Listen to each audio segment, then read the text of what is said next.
샬롬. 하나님의 크신 은혜가 우리 성도님의 삶 가운데 가득하길 간절히 소망합니다. 오늘 우리 함께 나눌 말씀은 요한일서 2장 1절에서 11절 말씀입니다. 요한 사도는 성도를 향해 나의 자녀라 부르고 있습니다. 요한 사도의 이 마음이 느껴지십니까? 성도가 어떻게 빛이신 주님과 깊은 사귐을 누리며 살 수 있는지 나의 자녀에게 말하듯 우리에게 전하고 있습니다. 그 첫 번째의 목적은 성도의 거룩한 삶입니다. 하나님의 자녀들은 빛 가운데 살아가야 합니다. 거룩한 삶을 살아가야 하는 것이죠. 그러나 우리는 우리 자신을 너무나 잘 알고 있지만 거룩 앞에서 항상 좌절하고 넘어집니다. 세상의 사람들과 구별되어 살아가라고 하지만 어느새 그들과 비슷한 삶을 살아가고 있는 나의 모습을 발견합니다. 그럼에도 불구하고 우리가 거룩한 삶을 살아갈 수 있다고 말할 수 있는 이유가 2절에 말씀하고 있습니다. 예수님께서 우리의 죄를 위한 화목제물이 되셨기 때문입니다.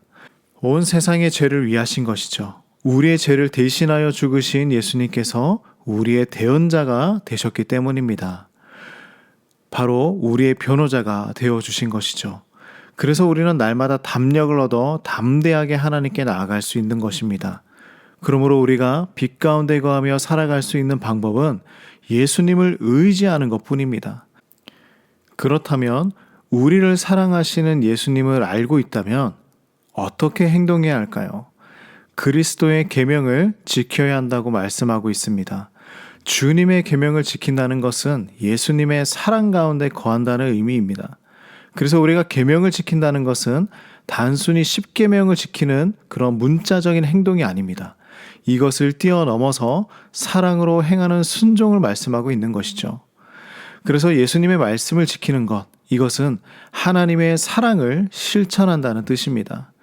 그 실천은 온 세상을 향해 이루어져야 한다고 오늘 말씀하고 있습니다.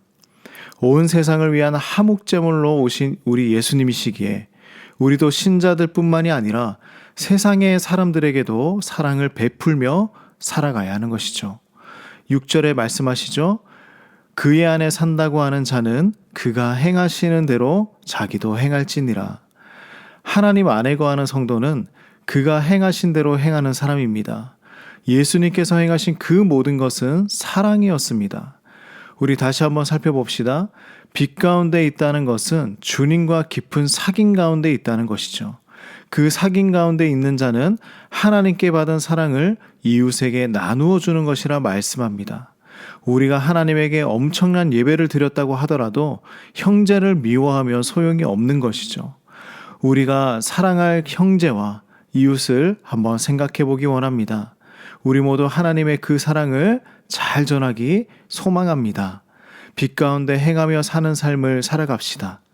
하나님 말씀 순종하고 형제와 자매를 사랑하며 사는 삶을 우리 살아가기 원합니다. 그 삶은 바로 우리를 기쁘게 할 것입니다. 기도하겠습니다.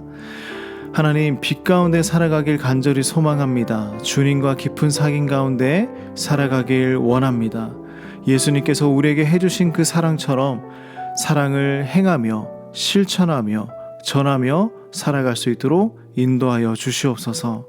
오늘 이 하루도 가르쳐 주신 말씀 순종하며 기쁨의 삶이 되도록 인도하여 주시옵소서. 예수님의 이름으로 기도드립니다.